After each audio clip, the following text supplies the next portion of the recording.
Okay, so I went to Antique Emporium after work, and I got this Victorian epergne.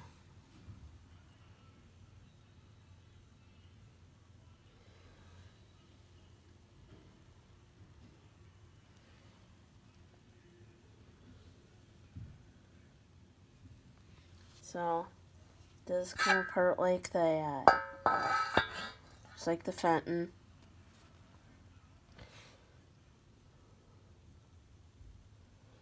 And I also have these 18th century shoe buckles. So, am I surprised they went down a little automatically on the epergne because they said it was sitting there for a very long time. So,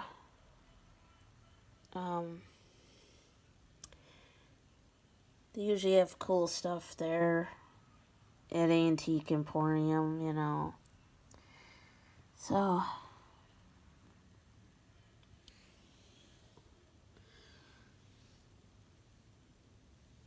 but, so,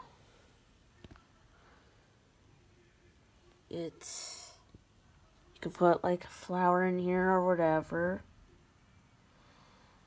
But yeah, they said these were real survivors.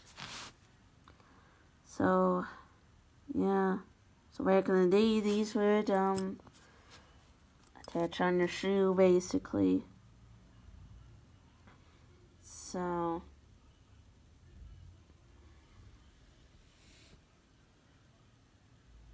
but look at that. You don't see all that kind of design on the Fenton epergnes like this. Now, if you search on eBay, you'll see these Victorian antique epergnes.